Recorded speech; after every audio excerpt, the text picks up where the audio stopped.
Welcome back. We still haven't left. It's Drunken Dan. Sabo is not. He might show up. He hasn't said anything, so Yeah, he might. so he may or may appear. not. We'll know if we randomly just hear the and then he's here. Yeah. Or maybe Mr. Plow got him in the end. I mean, he's gonna have to have a fight with Mr. Plow because it is gonna snow here in like a day or two. So. Should have called Plow King because I hear Mr. Plow is a loser and also a boozer. Ooh. That's pretty damning, man. I'm just saying, are we? Are you right on this? Because we don't want to. Or is this like an alleged thing? Do we need to say allegedly like 7 times? No, I think it's fine. I think we're okay to say that Mr. Plow is an alcoholic. God. I did play a little bit today of that expansion kind of thing that came out for Serious Sam Siberian Winter. It's pretty good so far. Like I said, I haven't played like a level, but they definitely. But which Siberia is it? I don't know. Because there's one in Russia and one in Australia. Considering it's winter and it's in Russia, I'm gonna assume Russia. Okay. Because I was surprised to find out there was a Siberia in Australia. I didn't know there was a Siberia in Australia. This is me learning it just now. I didn't know this. What a crazy topsy-turvy world we live in with this Siberia's in Australia. Right? And then you're like, does Australia have any of its own names? No. You're right, no, it doesn't. Alright, let me upgrade the Shin Getter Dragon. But they did take one thing from Doom, but, from Doom and Doom, that, like, the Doom 2016 added.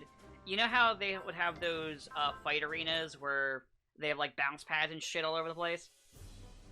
Yeah. So, Serious Sam, to be fair, has always had the fight arenas, but, some of them will have some stuff in them, but they never really did, like, a bounce pad one, at least that I can remember. There's some bosses that did it, but, the first level ends with a big arena fight with multi-layers and a bunch of like jump pads everywhere. Okay. But considering like Doom 2016 took a lot from Serious Sam and Serious Sam took a lot from Doom, I don't really see there being a problem here. But it's fun. Well, one is a game that made millions upon millions of dollars, and the other one is Doom. So you're right. Listen, you can't do that. I'm more of a Serious Sam guy. Don't give me ego. I don't need that. It's a bad thing. I mean, I think we both know who made the most money out of Doom and Serious Sam. Wolfenstein. Yeah. Rest in peace, Wolfenstein. Yeah, it had a good run. At least got a new game that people like. It's better than what like 90% of other shooters get. I technically had 2 that people liked because people liked essentially the expansion like prequel game for New Order. I think it was New Order. I get the names mixed up. I thought they hated. I thought people liked New Order and hate. I thought people liked New Order and hated Old Blood or whatever it's called. New Blood people hated. People also hated the one because New Blood was the one where you play as the daughters, where it's like a looter shooter for some fucking reason. And people didn't like the one before that. People liked the first one they put out, and then the second one, which is a prequel. They liked those 2. I only ever played the first one of the newer ones, so I can't really say anything personally on them. And I liked that one, the first one, but it wasn't, like, my favorite shooter, if that makes any sense. So, like, I never really gunned for the other ones. Like, I don't think it's bad, it's just... I just preferred other shooters, is all. Did you prefer more other shooters, though? Shooters? Yeah, it's a shooter. It's a looter shooter. I mean, I did enjoy, Borderlands 2. I thought it was fun. Yeah. I never played 3, and I don't really plan to be honest. I've never played any of them. And like many things, it was always one of those things of, you know what, I'll get to it, and then I found out, oh yeah, Randy Pitchford's a fucking scumbag. Yeah. And Borderlands is basically the product of evil. Yeah. And I'm like, no. If I was to tell you my thoughts on them, I never played 3, though from what I've seen and heard, I have no interest, and also fuck Randy Pitchford. Because here's the other thing. Borderlands 1, I hope you like shooting at your feet, because that's most of the game. Also, Randy Pitchford's a piece of shit.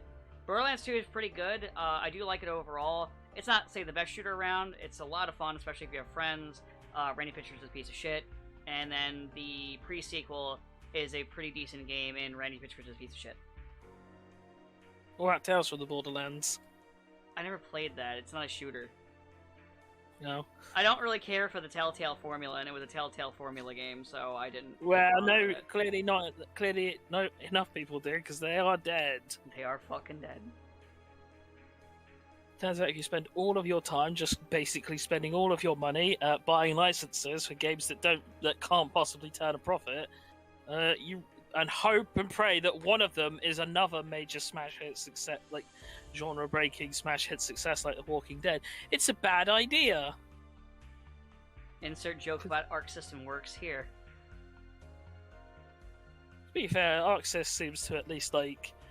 I don't think nobody really cares about the other one that's coming out, because they have another one of their a game coming out using that same engine, based on some fucking game. But that's the thing. Does ArcSys buy the licenses to make these games, or are they contracted to make these games? Good question. I don't know. Because if it's the former, if they are contracted, then it doesn't matter. Because that's true. Because they don't have to pay the license cost. Because I think Namco contracted them for Dragon Ball, so they didn't pay for the license for that. Because I'm sure the license for Dragon Ball, like if somebody asked for it, is probably a fortune. Probably. That's probably why basically every Dragon Ball game is done in-house at Bamco. Yeah. I know back in the day there were ones that were not, but like... I'm pretty sure that was before Bandai got its stranglehold on the series. I mean, they made games, but there were like side games that were made by not Bandai. But as it got more popular around the world, I mean, why would you make that shit cheap? Like, Gundam has to be pretty expensive to get the rights to, because that was another one that used to have stuff outside of Bandai, but you don't see that anymore. Actually, I thought about it, you don't really see licensed titles as much as you used to. Probably because game development's so expensive and time-consuming that it just takes... You basically have to be, like, a guaranteed success. Well, not guaranteed, but, you know, if you make a Spider-Man game, you're pretty sure people are going to play it as long as you make it not shit, right? Yeah. So it's that kind of thing, I think, where you have to... where you have to, like, have the right property that you can snatch that is going to... not guaranteed make money, but odds are pretty big it will make money, and it's something somewhat easy to make a video game based around, because you know, not every project you can realistically make a functioning like game around that will also appeal, that you can appeal to like mass audiences. I also think that's part of the problem, because like now studio games have like such ridiculous sort of things they have to live up to, graphic-wise and voicing-wise and etc. That it's just, yeah, it will cost you way more money to make this and try and compete than it will be to actually make any... that you will never make money off of it. It's kind of like how films don't super make a lot of money. Right. And, like, it's not even a thing we can say, like, oh, it's just the industry. People who play the games, no, they care. Because I know with, like, Pathfinder, Wrath of the Righteous, there were a few people that bitched that the game wasn't fully voice acted. Now, mind you, that game's like over 100 hours and there's a lot of dialogue. So, like, it would cost a literal fortune to voice act everything. But, like, I remember a person saying, like, yeah, Solasta is better because everything's voice acted. I'm like, yeah, but there's no meat to what you can do in Solasta. Like, there's not really any actual, like, choices you can make or any actual, like, decent dialogue decisions or even, like, room to, like... If you want to have your character play out like their character, you have, like, no room to even try to roleplay. Yeah. So, like, in my opinion, for many reasons, Solasta is a far inferior game, but you'll get people that'll say it's a better game just because it's fully voice acted. That's what I say. It's like there is a level of expectation with game development these days beyond just like if you make a game that is functional and works.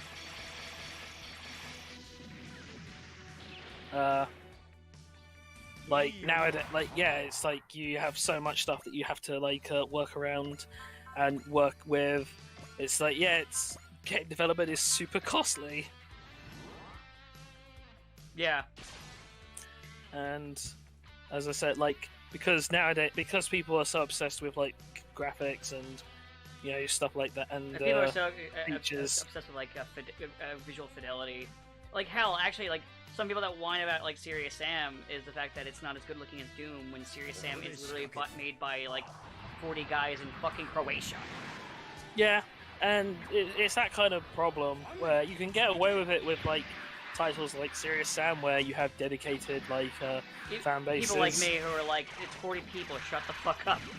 And even with just like in general, you can get away with it with like indie games and things like that. Like people in like the actual game, people who are, for lack of a better term, gamers, understand this thing. But you're not making like a licensed game to appeal to gamers. You're making a licensed game to get in the idiots who like, yeah. So it's suddenly like you can't just have like, oh, we've got a Spider-Man game and we made a Spider-Man model and yeah, I could just do that and you can knock that out. Something like Spider-Man PS1, even though we love that game, really. But it's still the kind of thing you can knock out in a year, 2 years, like a year and a half. Right. Whereas nowadays, it's just nowhere near the kind of time you need.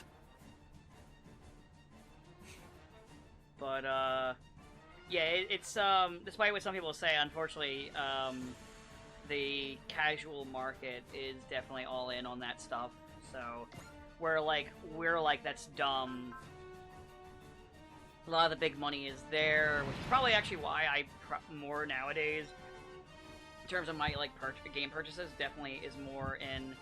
If it's like we call it quote unquote AAA, it's usually gonna be a Japanese game. Otherwise, typically I tend to fall more into like indie games. I'll play anything. I'll play anything if it's fun. If it. I mean, seems yeah, like I'll play anything if I like it, but like I'm just saying, like I notice that the games I tend to be drawn more to are either from Japan or indie. Like a lot of Western AAA, I tend not to like as much. Mind you, I like shit like Doom and what have you, but like those feel more like the outlier these days.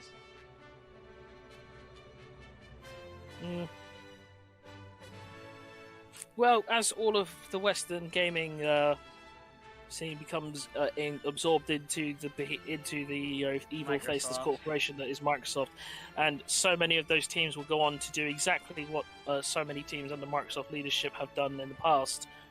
Looking at you, Rare. Yeah. Hey, whatever happened to Killer Instinct? Remember Killer Instinct?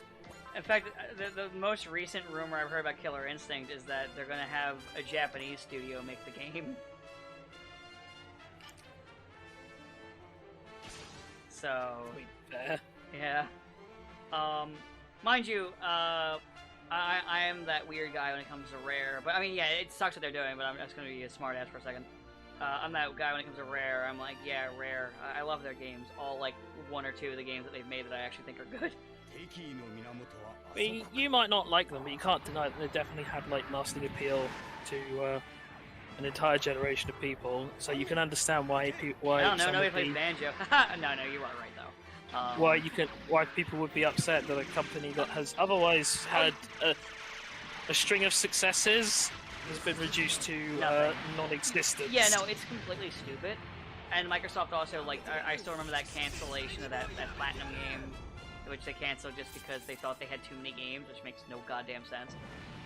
Yeah, our console has a major competitor has two major competitors who win off the strength of their exclusive titles. Let's destroy one of the titles we have that another system doesn't have.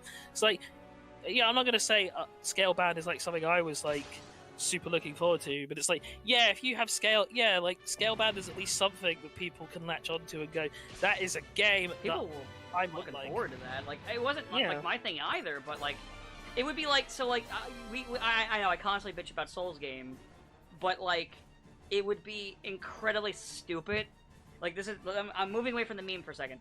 It would be really dumb for like From Software to just shelf the Souls series and just not make anything with it anymore. It's way too popular. It makes too much money. It would be dumb for them to shelf it.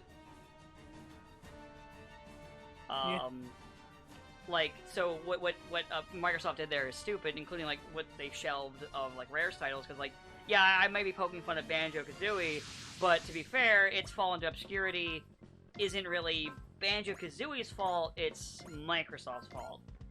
Yeah, it's Microsoft bought Rare, decided that because the whole like thing about nuts and bolts is so like weirdly convoluted, but yeah, decided that Banjo needed to be well, what it is now, or what it was for nuts and bolts, and then just kind of never did anything, and then just decided, well, that didn't work. Let's re-release like the games on the Xbox Live Store, and then yeah, go fuck yourself, Rare. You gave us Viva Pinata. Ah, that game. The game I actually forgot about. It's the problem, is that Microsoft realizes that Halo is its moneymaker, but rather than like try and build other stuff or do things different, it's just kind of, yeah, let's just have one thing. more. Let's just have more Halo, and it's like, it's a mistake a lot of companies make, where they get so focused on just one IP, and that's all they make, and they'll run that IP into the ground, Guitar Hero, and then scramble when that IP starts losing money. Like, yeah. They put Halo to bed for a bit because of Gears of War, and now they're bringing it back because Gears of War is pretty much dead. Because Gears of War isn't owned by them, and they'd have to talk to and they have to get Epic to do it. Ah, you're right. That's what. That's the main and Epic reason. Ain't making shit other than Fortnite updates. Well, now why would Epic? Because you know they've got Fortnite that literally just prints money. I always tell people, you'll know when Fortnite has stopped making money, or isn't making the money that they want, when they announce something different than Fortnite. Until then, it's going to be Fortnite forever. Now, when will that happen? I have no idea. I thought Call of Duty was going to die a decade ago. So don't ask me, I don't fucking know. Like, no, I honestly did think, I thought Call of Duty would have been dead by now. Yeah, I can kind of believe it. Like the fact that it's still alive and it hasn't really changed much of the game honestly surprised me. I figured it would be dead. Without doing anything new, but I was wrong. Because here we are, it's still fucking breathing. Somehow. Oh god, I just looked at, like, actually, Ro has some pretty good, spirit abilities. Not as good as, like, a protagonist abilities, but she's got some good ones. Oh god, she has Bonds! That's a good one. And she has Valor, which obviously is weaker than the other, but it's still good. Huh. I didn't really run her when I played this on my own last time, so I didn't know all her commands in this game. But yeah, like Microsoft is. I know they're a little better, but I don't trust them when it comes to IP usage. And also, again, like we discussed last week, I don't fucking like monopolies, so I don't like any company having this much power over the industry.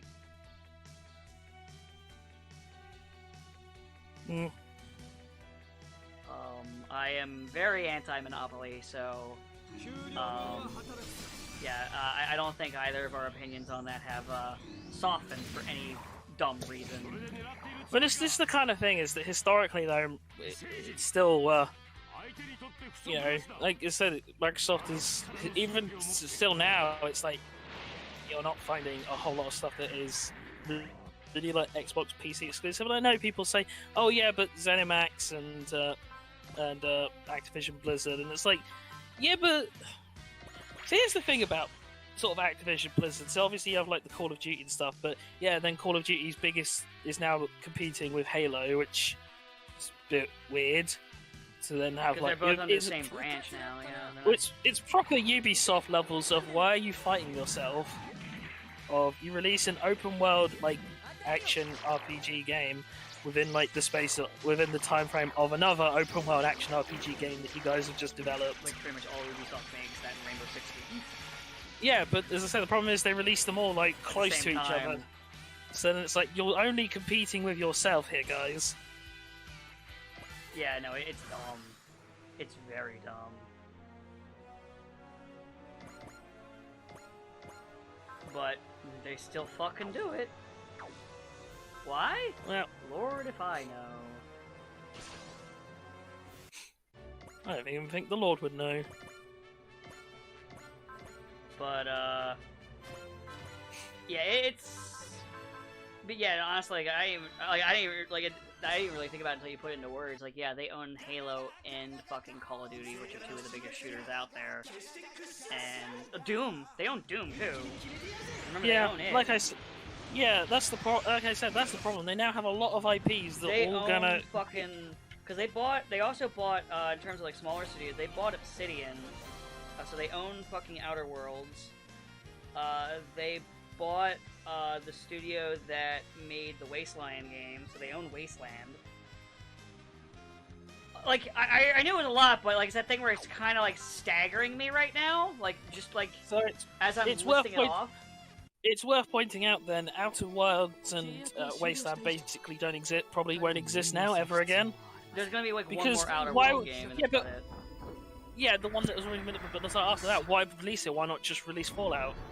Yeah, That's the pro. So sorry, everyone who likes games like that. yeah, like but, me.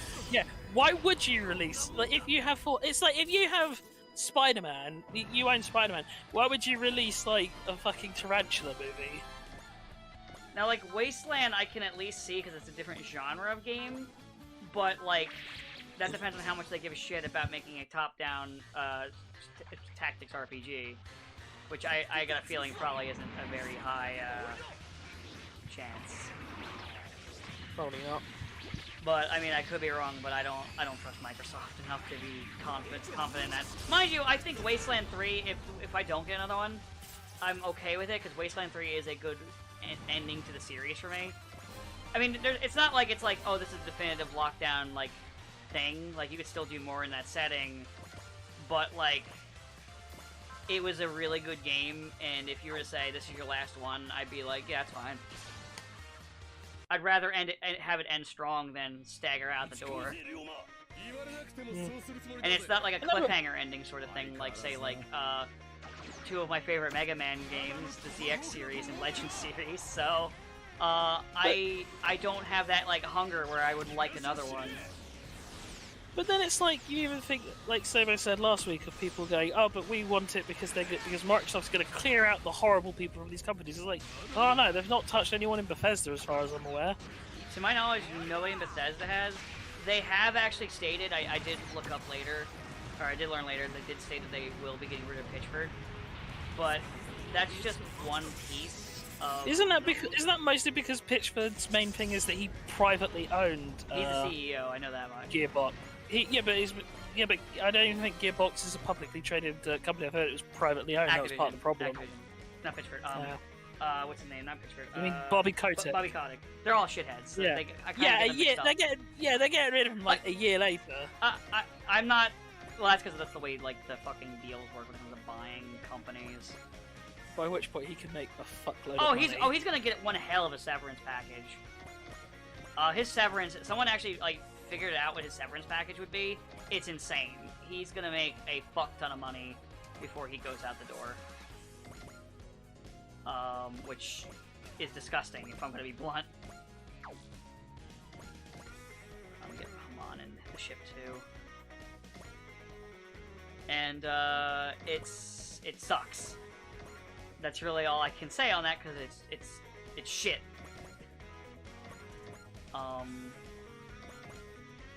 But yeah, they are getting rid of him, but honestly, that doesn't mean, like, everything, that's like, oh no, everything's fixed now. Like, I'm not 7 years old. I know that doesn't really fix everything. I don't think it's worse, because then it means he definitely doesn't get punished. Oh yeah, he's definitely not gonna get punished. He gets to go out and retire with... He's already rich, he's gonna retire richer. Like, the most we can hope for at this point is he, like, stubs his toe on the way out the door, but I don't even think we're that lucky.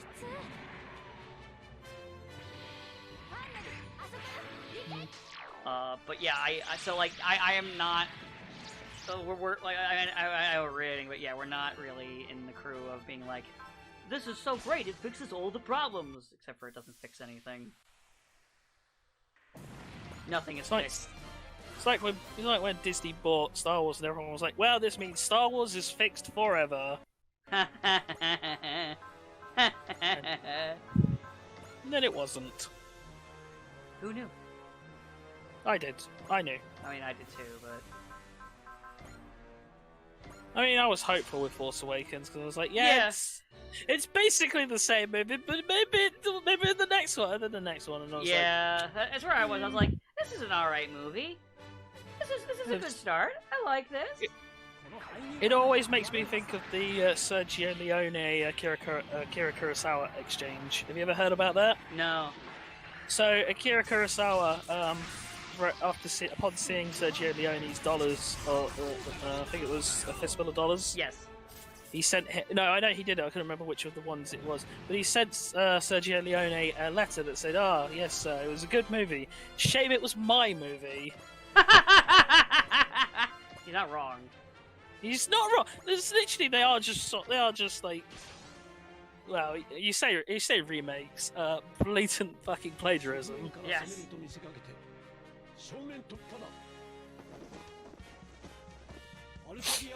So, yeah, he did allegedly say that. I could believe it. I could also believe it not happening. You know, it's one of those things.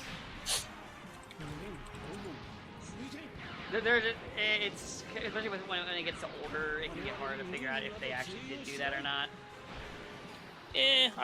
Sometimes you just have to err on the side of, but maybe it did happen. And when it's those, I like to just you know, say that we don't know, but then decide I think it did because it's more fun that way. Basically, because sometimes it's just more fun to have it happen this way versus that. Just because the other thing is we just lose a little bit of magic in the world. Exactly. And then if we didn't have magic in the world, where would we be? I guess we'd be stuck with Hearthstone and Yu-Gi-Oh. Ugh. What a terrible existence. I say this having never played Magic the Gathering but played the other games. I say this the same thing too. I hear Shadowverse is decent, or was decent, but then became a broken mess, and then became not a broken mess. So. But yeah, I funny enough, I'm in the same boat. I have played Hearthstone for a little bit. I played Yu-Gi-Oh when I was young. I've never played Magic. Probably never will play Magic. I know lots of people who do play Magic, and I'm like, it seems very interesting for people who aren't me. Yeah, I feel that. But, yeah. Man, it's also been a bit of a slow week, or at least in the sense of there's not a whole lot to talk about. It's like, oh yeah, maybe we're at war with Russia, maybe we're not. I kind of think probably not going to happen because it's just Putin's way. Like we go through, we seem to go through this. Of like, you know, like puffing out his chest and then. Yeah, he's just like, hey, look at me, I'm the big man. Kind of like Kim Jong, where he does the same thing. Yeah, puffs out his chest and then. He thinks that for you know the moment that nobody's paying enough attention to him, so he starts again. Something.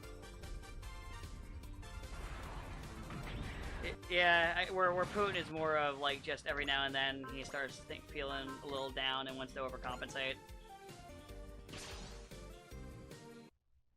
It's not like no one's paying attention to him. People pay attention to Russia, but you know, every now and then he feels it. He feels it. You say this. People don't really pay attention to Russia, except when Russia is in any place that's not Russia. Otherwise, nobody gives a shit. It's like I remember last year, and this is partially why I think the whole Ukraine thing is happening. Is that last year there were mass protests against Vladimir Putin because of his actual tyrannical reign. And we just kind of ignored that, or the point where his main political opponent was mysteriously almost assassinated. And then, upon returning to Russia after receiving treatment in Germany to avoid getting assassinated... Yeah, he died. We've talked about it. No, he's not dead. He's just been arrested. Oh. But still... I meant more of, like...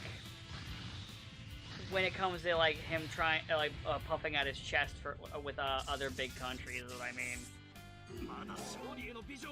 Well, then the other thing is, this whole thing going on over here in our political system, which is more funny than anything. It's more funny, but also tragic, so it's not really worth talking about.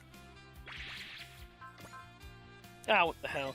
So basically, last year there was when they were busy telling everyone the mandate of stay at home. Oh yeah, where where several of them were just like walking out, like nothing. Oh no, they were having parties. Yeah, like mass gatherings and such.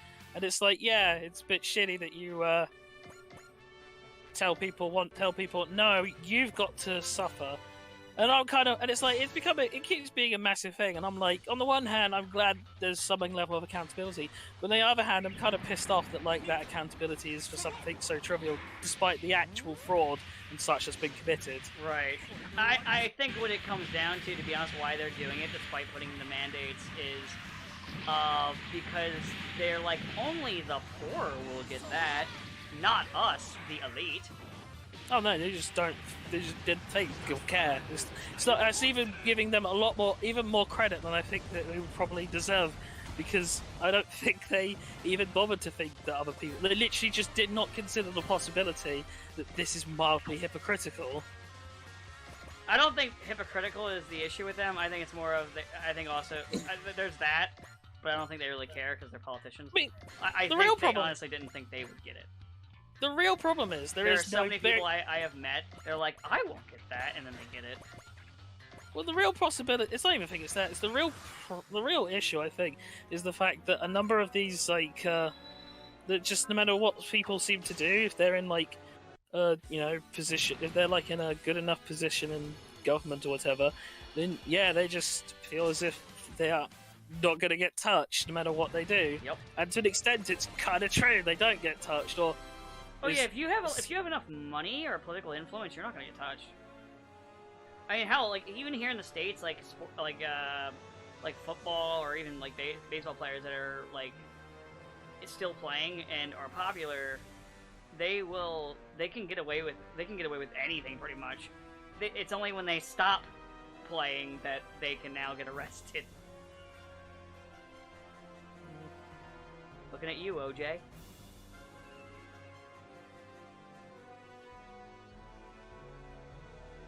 Yeah. I could make a Tiger Woods joke, but that's a lot more. That's more of a conversation than just a quick joke, so I didn't feel like doing that. Who remembers Tiger Woods? I remember him last year getting into a giant car accident because he got drunk. Yeah, and ruining his career. This time for real? I think so. I thought the injuries he sustained were pretty career-ending, and he's also getting on in years. Golf is traditionally played by old men, but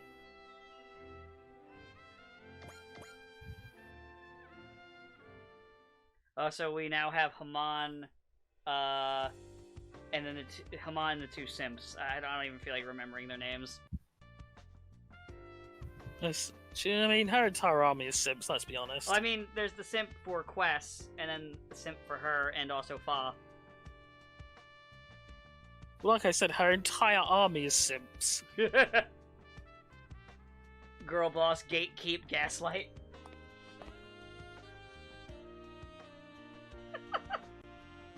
I mean, it's true. That is Haman's way. I might actually end this one short because we finished the mission, and there's not a lot to talk about this week, to be honest. It's just a slow week. Yeah, and with Sabo being out, there's not like any like weird Sabo stories to balance out the lack of new shit for us to talk about. Yeah. So I think after this cutscene, I think we'll just end this one as a 30-minute rather than the usual. You're welcome, Internet. You're free from us for now. Well, I said for now. Oh, if it was a more exciting game, like a more action game, I would probably, just play a little bit longer. But it's an RPG that. And also, like, you don't know that the next stage won't take like 4 years. It probably will, because it's because this is after Because the next one, because I know you get Char soon, and I know that's like a long one, and I know like the last like 3 stages in this game take forever, to the point where I might split those up when they come up. Yeah, I remember one of them I was playing for like 2 hours on my own. Oof. I think it was the stage where you fight. It's the finale of Gal Gaigar. Yeah, the Z Master. Yeah, where Z Master shows up, and then you have to fight the girlfriend, and like a lot of shit all happens at once. Like the stage goes on forever. It's a stage that's so long you could split it into 3 stages. And then there's like the one where you beat Dark Gundam, and then Dr. Hell shows up, and then the finale of Infinite happens. Because like I think like the finale of like the G Gundam stuff and the finale of Gunnex Sword happen at the same time. Then Mazinger's ending happens in the same stage. Like they hit so many things in the last like 3 stages, like all at once. Yeah. Like the final stage is actually fairly short compared to it. It's kind of crazy. Alright, let me save the game. Yeah, this was the extra short edition of Time to Leave. It's time to leave. Yeah.